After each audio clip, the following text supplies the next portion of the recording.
But now Colin Semper presents Two People. Each programme in this series focuses on a crucially important episode in the lives of two people. Both people have lived through very similar circumstances. Both have faced the same moral dilemma. But ultimately they arrive at very different conclusions. Adrian Cumper and Wade Tidbury are young men in the prime and vigour of life. Both have Royal Navy written on their experience. Both served in the Falklands campaign. I was 19 at the time, and going down there, I thought, this is going to be exciting, this is going to be nerve-wracking, this is going to be something that I'm going to remember for the rest of my life. I don't think it ever really sinks in that you're in a war environment until sort of months later when you suddenly sit back and think, was I really involved in that? I talked to Adrian and Wade before the Gulf War. Both had joined the Navy at the age of 16. In Adrian's case, the decision wasn't entirely his own. It was more of my father's decision than mine at the time. Was he in the Navy? He was actually in the army during the Second World War, and he's very much a military man, and he was very much inclined that way, and he was constantly pushing me, although my personal thoughts were to becoming a draftsman, strangely enough. Were you a bit antagonistic about this? No, not really. I think I came to acknowledge after a period of time that my gifting was behind a desk in some form of administration, and I wasn't really too keen on sitting behind a desk in a bank for 20 odd years and somehow getting promoted and getting up to the first floor, second floor, etc., as they do in these banks with a hierarchy. And I wanted a bit more in my life than that, really, in a career, and the Navy seemed to provide it in sort of some administration, although my dad was very instrumental in guiding me that way. Wade Tidbury was ensnared by the Navy in a perhaps more traditional fashion. I'd been caught by the glossy brochures and the recruiting teams that come round to the schools, and they were promising a lot of things that I was never going to get in Wellingborough. A good career, travel, getting to see the world, and the prospect of having a future which I never thought I would be able to get anywhere else. In 1982, Adrian's rank in the Navy was leading writer. That is to say, he was an administrator who had extended duties in the time of war, such as communications and damage control. He was serving on HMS Coventry when news of trouble in the Falklands first reached him.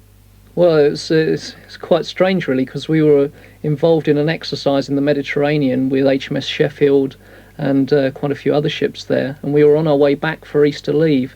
And it was quite funny because it was at 7 o'clock on the 1st of April of all days that they said that the captain said, we've got to divert down to the Falkland Islands, and this is not a joke, this is serious. And I'm afraid I can't give you any more details because that's all we have in a signal, and so consequently emerged day by day, really, rather than sort of on one particular day where we realised what was happening. Meanwhile, able seaman Wade Tidbury was serving as a radar operator on HMS Alacrity. I was actually thinking about leaving the Royal Navy when I was drafted to HMS Alacrity, a Type 21 frigate. That was doing war games off Portland near Weymouth, and I was due to go away for the weekend on extended leave when the rumour went round the mess that the NAFI manager was running around with a clipboard, and that's a sure sign we're heading somewhere. And within half an hour the captain had spoken to us all, telling us over the tannoy system that we were going off to the Falklands sometime that weekend. Well, I thought, well, Falklands, Scotland, what are the Argentinians doing up there? But it wasn't the case. I mean, none of us in our mess knew where the Falklands were without looking at a map of the world. And did you know why you were going to the Falklands? Did the captain tell you that? I think it was put across at the time that we were going down there to scare them off, to put them off. I don't think the concept of fighting was put across before we were beyond the Ascension Islands, and it was only then that it started to dawn on us that perhaps the diplomatic initiatives that we were listening to intensely on the World Service every single day, on the hour, every hour. We thought that they would succeed, but after the Ascension Islands we were pretty convinced that they weren't going to. Now, I think I'm right in saying that didn't HMS Alacrity go before the main task force? It did leave before the main task force, 2 or 3 days before the main task force, and it was only when we got down towards Ascension Islands that we saw in the newspapers the send-off that the rest of the fleet had had from Portsmouth, you know, the ticker tape, the cheering, the crowds, the flag waving, and all we'd had from Plymouth was an officer's wife waving a handkerchief from Plymouth Hoe and a drunk waving a bottle of cider, and I think we were all a little disheartened that we hadn't had the same sort of send-off.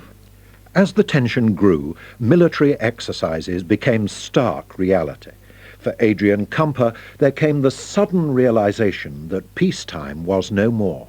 We never really realised what was happening, and I mean, there wasn't really in our hearts a day when war emerged, really, although I think that the time the Sheffield sunk, from our point of view, was when it really hit home that we were actually involved in something serious. As you were going down there, and as you say, something serious was beginning to emerge, did the whole principle, the whole morality of war ever occur to you in any way? No, I don't think it's something I really seriously considered. It was something that just seemed to happen, and I hardly had time to sort of really seriously consider what was going on. I suddenly went from one kind of mock war situation, really, that we were involved in exercise, and suddenly found ourselves in a kind of real situation where kind of real missiles were leaving the ship and real missiles were coming towards us as well. Now, you were hit, weren't you? Yes, we were hit by 3 1,000-pound bombs. We're about 12 miles off Pebble Island as we were on picket duty. And so did they go straight down through the decks of the ship? No, they came quite low. They came underneath sort of radar level in kind of what kamikaze fashion, really. And 3,000-pound bombs hit around the waterline, which is why we turned over so very quickly. It was within 3/4 of an hour, in fact. And so you found yourself in the sea? In the sea, yes. That was for another 3/4 of an hour. What were you doing? Swimming. Yes. Treading water? Well, we did... Cold water? Yes, I did actually have time to put on what we call a once-only suit, because it's meant to be used once only, and the only gap is around where your face is.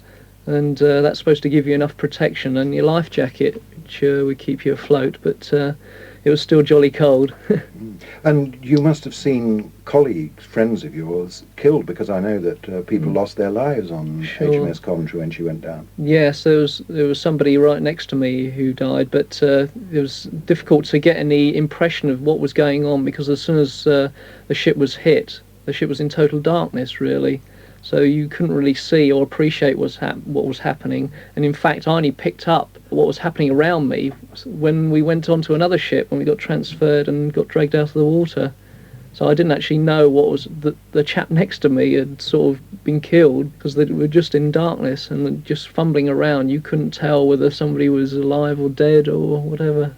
And in my shocked state, I was fumbling around to get out. I didn't really appreciate what was going on around me. Meanwhile, on board HMS Alacrity, Wade Tidbury was also heading for the thick of the action. I think the one that stays the clearest in my mind would be when the conveyor was hit. A very large ship. It was late afternoon, and we were detailed to go and rescue those on board the ship. And when I got onto the upper deck, I saw, well, a ship that would normally cut through the seas, just like a huge, great big column of black smoke churning out from it. And as we got nearer and nearer, I realised that the ship didn't stand a chance, and a lot of people on that ship were in a lot of trouble. And I felt that everything within me was going into like an automatic. And I was very, very anxious. I think a lot of people around me were thinking that the ship was going to explode, and as we got nearer and nearer, within a few hundred yards, we could hear explosions within the ship. And on the upper deck there were Chinook helicopters that were starting to be engulfed by flames. There were men rushing around on the upper deck in what was now a futile gesture, with breathing apparatus on, attempting to go into the ship to put the flames out. I could hear people screaming and shouting. I realised that they were going to have to abandon ship, and we were, again, a futile thing, trying to spray water across the side of the ship. The ladders were lowered down the side, and there was a reasonable swell, and there's quite a few feet from the deck down to the sea. Some men in haste attempted to jump from the top, and I can still close my eyes and see one man as he fell from the top, caught his arm or his leg, and from where I was, a couple of 100 yards, I heard a crack amongst all the noise of the helicopters and everything else, and he fell on into the water. He didn't move, and he'd been killed. A few minutes after that, many of the men were in the water, and there was a man a few yards away from me. I cut a length of rope and threw it to him. I was attempting to get him to grab hold of the rope. I was swearing at him to grab hold of the rope. He was still moving his arms about, but obviously the cold water was getting to him. But there were a lot of other people in the water, and somebody grasped my shoulder and said, "Leave him, he's dead." And I think that time I just moved away, dropped the rope. I screamed out loud at the sky. I wasn't cursing the Argentines. It was a real disgusting waste. I just saw it as that at that point. It was just at that point I thought, why? This man was probably a civilian on the conveyor. I just couldn't believe that had happened. It was, and I'll never forget it. I can close my eyes and see it. And I think that just that one instance was a trigger. I wanted to know why from then on. I'd been asking questions before then and been reasonably content with the answers I'd been getting, but after that I was wanting to know everything about what had happened. When the conflict was over, Adrian Kumper also began to question his life and times with the Navy intensely. I must admit, for a good year, I think, I sort of found myself really thinking that, what am I doing in the Navy, really? I knew just about every one of the 19, and there was one subsequent to that who got killed. I knew every one of them, not that well, but I certainly knew them as acquaintances, and it really made me think again. What was the process of your thinking? Well, I just wondered, because it happened so quickly, I just wondered what was it all about, really. There was so much euphoria over the situation, and to come back to all this euphoria when we came back on the QE2, and wonder what everyone was so delighted in when you sort of see so many of your friends been killed down in the Falklands. Because presumably at one time you were rather distanced from it in HMS Coventry. Well, it's ridiculous, really, because some targets we were hitting were at nearly 60 miles, which is quite phenomenal, really. I mean, CDAR has a maximum range of 25 miles, but we had to have a go at this one target, and we actually hit something at 60 miles, which is, like sort of from Brighton to the other end of London, which is, you think to yourself in a picture, how on earth can that happen? Wade Tidbury was wrestling with his conscience. His initial belief in the justness of the conflict was now severely dented. As I was going down with the task force, I was convinced what we were doing was right. I was believing what our politicians were telling us, what we were hearing in the heated debates in Parliament, being broadcast on the World Service. But as events developed, and I heard what they were saying in Parliament and what I knew and we on the ship knew to be actually true, when I heard politicians lying in Parliament a few thousand miles away, and we knew what was happening down there, they must have known what was happening, and I resented that. Why were they lying to our own people back home? But what sort of lie? The Belgrano is an instance prior to the conveyor, and that struck home as a lie. Initially it was hinted that it was within the exclusion zone heading towards the fleet. I knew, and a lot of other people knew, that that wasn't the case. And that was because you were a radar operator, presumably? That was because I was working in the operations room and saw maps and heard officers talking and realising that the goalposts had been moved for probably political reasons, and many men had drowned.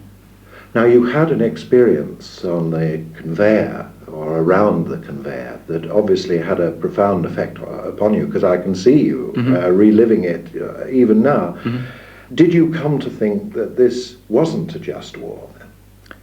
I think it was a long process as to working out the concept of just wars, and then coming to a conclusion that all wars are unjust, and that all violence is wrong. But here were British citizens. This was a defensive action. British passport holders on islands 8,000 miles away, and the task force was going to rescue them, who had an allegiance, a loyalty to Britain. Can't you intellectually see that this is something which must be valid? I've not yet heard of one time when the Falkland Islanders were asked. They don't have the right to vote. Many of them, prior to the Falklands War, didn't have passports. They weren't, so to speak, British citizens. Adrian Cumper had been through experiences very similar to Wade's, but his conclusions on the validity of the war could not have been more different. I believe it was a just war. I feel that Britain's capacity is more of a defensive capacity, and I'm quite happy to serve in the forces under those conditions, really, at the moment. I think if things changed, obviously, things would be quite a bit different.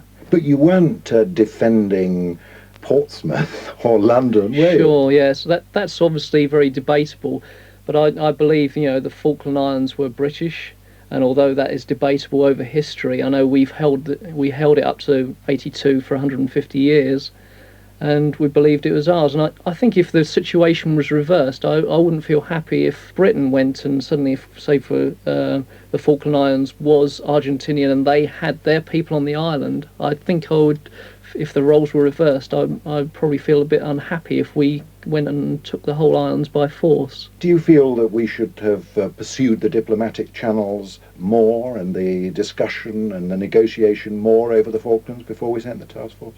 Well, I think we did as much as we could. We reacted basically to Argentine aggression, and it's very strange, funnily enough, that it was through our weakness, really, that encouraged Argentine aggression, that somehow they saw us retreating and not really bothering about sort of defence, really, which is quite strange, that they saw us weak, so they attacked, which I believe in my own heart, really, sort of signifies that you should have a good defence and a good deterrent, and I think that really has prevented, full-scale war over a period of nearly 45 years now, since the Second World War. But in the Falklands, Adrian, here were a group of, it is sometimes said, sheep farmers, 8,000 miles away. True, they had British passports, and off we go with a huge task force. An overreaction, don't you think? No, I don't personally. I don't think the number of people involved is a consequence. I think it's the principle behind the thing. And what is the principle? Well, I think it's defending something that's yours, however large or however small, because I believe that, even if there were only 2 or 3 people on the island, of which there were 1,800 in fact, if we'd have just made a gesture and said, well, that's yours, you can have it, that encourages Spain to Gibraltar and consequently other circumstances. But, Adrian, you could have died. Yes, I realise that. Yes, yeah. And what does your wife think about that?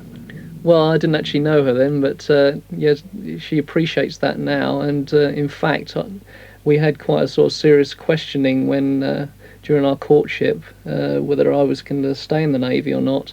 But she was happier than I was, strangely enough, and she felt that that's where I should be. Now, did you push a button which released a weapon? No, I did not, no. Would you have felt differently if you had to have pushed that button which released the weapon, let us say, over those 60 miles that you were talking about? Yes, certainly. You would have felt differently? I don't know. I certainly wouldn't. I would have felt differently, but I don't think I would have changed my opinion of what I've just stated. Examining his thoughts and feelings ever more deeply, did Wade Tidbury feel responsible in some way for the hundreds of people who died? Yes, there's a sense of responsibility that I think touches everybody that gets involved with that sort of thing, whether they're at a communications centre in London or way down in the Falkland Islands or on the Argentine mainland. Anybody that's involved, there's a sense of responsibility. How much you let that touch you, how much you feel that responsibility is a matter of your own conscience. And I feel a lot greater now than I did when I went down to the Falklands, because I realised that if I'd have perhaps done something else at the time, if I knew then what I know now, I could have done something else. What could you have done? I don't know. I honestly do not know. But I feel that that sense of powerlessness is something a lot of people feel when it comes to international disputes, and I find that quite sad. Individuals feel powerless when it comes to world leaders and politicians doing things with their lives. I find that quite sad, but I also now attempt to do something about it. Let us turn to your conscience. What happened to you in terms of your thinking out of these experiences of the Falklands? Well, like I said before, a gradual process, one which led me to, when I left the Navy late 1982, September 1982, to ask questions and to delve and to read and to learn, but also to get involved. I wanted to do things. I realised that I hated war, hated violence, and I got involved with CND. I joined ex-services CND, which is made up mostly of veterans from the Second World War. I'm one of their youngest members. But to return to the Falklands, if the islands had been invaded, and let us say the Falkland Islanders, many of them had lost their life, it could have been a greater evil. The actual act by the Argentines was wrong. The war itself was wrong, but I actually believe the whole thing was avoidable. And a good example of how it was avoidable was that most of the people killed in the Falklands War, most of the British people killed in the Falklands War, were killed by British weapons or French weapons or American weapons sold to Argentina. And one of the men in Argentina who actually planned the war, the Falklands invasion, attended a cocktail party on HMS Invincible several months before. He was given a guided tour of the Invincible. An Argentine diplomat was given a guided tour of the Invincible several months before with a view to selling him armaments. Now, I think that gives a clearer view of how that sort of thing could be nipped in the bud. Britain exports a lot of armaments around the world, and we did to Argentina. Resigned as he is to the necessity for military intervention, at least in certain circumstances, did Adrian Semper ever feel any guilt, perhaps when thinking about the families of the Argentinian soldiers who died in the Falklands War? Yes, well, it's just the same as English families. We were all in it together, and it is very difficult. And I don't feel happy in no way about causing loss of life, and I don't believe anybody is really within the Navy that's kind of, got total warmonger attitude. Did you hate the Argentinians?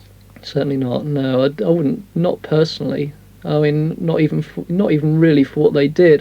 But haven't you got to hate in order to fight a war? You see the old pictures of the bayonet going in and you swearing at this particular sack of sawdust. Yeah, and you curse and shout because you're wanting to engender hate towards the enemy. Sure. I believe there's a certain type of controlled aggression. I know it sounds quite strange when you're actually trying to be aggressive in defence, and you say, oh, it's controlled, and how do you sort of suddenly, screw something into somebody and sort of say it's controlled? But I believe that, if I put up a front, or if, the Navy put up a front defensive-wise, although killing is undesirable, it's the least of the undesirables. Now, I am not a military man. Is there any sense in which you feel that you are doing your job on my behalf as a citizen of this country? Well, I suppose it not particularly, really. It all depends on the citizen, really, because obviously, I mean, you've got CND and a lot of parties that everywhere a ship goes into dock campaign and sort of say we don't want you here. So, but the man in the street, I think the everyday man in the street wants a good defence, because I feel that we're doing a duty to the Crown to protect the country. Now, you have decided, out of the Falklands and post the Falklands crisis, Sure. to stay in the Navy. That's right. Why have you decided to do that? Well, I don't think Falklands has certainly changed my opinion for the worst. Although, as I said, for a year I felt a bit of a struggle because Restless, were you? yes, but it was obviously the deaths of people close to me that I felt really aggrieved about, and you weighing up the situation, you wonder if it's worth it. But did you go through a great turmoil? Yes, for a year. I wouldn't say it was totally, it wasn't kind of an obsession every day, but it did trouble me from time to time, and I knew I had a long stretch of shore time in front of me, and I had a fair time to consider it, and in sitting back over a couple of years, really, I felt, as I've explained these circumstances and the conclusions I've come to, I felt that it was right to stay in. If there was to be a similar situation to the Falklands, a similar aggression, and you are now as you are, would you do the same thing in the future? Yes, I would do, for the very same reasons that I've already stated. Certainly in the defensive capacity, that I believe that the British forces have been, certainly since I've been in the Navy, I would certainly feel not happy necessarily in the fact that we're going to war, but peaceful in my own mind that it was going to be a just situation, and that we were defending something that was ours. So despite all you've been through, your comrades dying at the side of you on the decks of HMS Coventry, you'd go through it again? Yes. When the Gulf War broke out, Adrian Cumper's conviction wasn't put to the test. He remained at base in Portsmouth. Finally, I challenged Wade Tidbury's newfound pacifism by asking him the traditional question. If his girlfriend was violently attacked, would he leap to a violent defence? It is a question that gets asked again and again and again, and the only answer I can give is the number of times when my pacifism is being challenged by people that my granny, my mother, my girlfriend, my sister has been attacked in arguments, and I can just turn around and say, look, I don't know how I'm going to react in those situations. But is that good enough, Wade? Is war good enough? I have to come back to that. Is hitting the person who's doing the attack the right answer? I can't have an answer for everything, but I actually believe war is an answer to nothing. Are there no circumstances in which you would fight for your country? No, no circumstances at all now. I think the idea of fighting for one's country is an idea that's got to be put into the past. The concept itself is one which, with all the modern technology we've got, the ability to communicate between countries, could be avoided. I also think that I am a person on a planet rather than a person in a country. I couldn't kill a fellow citizen of this planet, so I couldn't fight. But if you voted for a democratically elected government and that government asked you to go to arms, you would refuse? Most definitely. Two People was presented by Colin Semper. It was produced at BBC Pebble Mill by Brian King.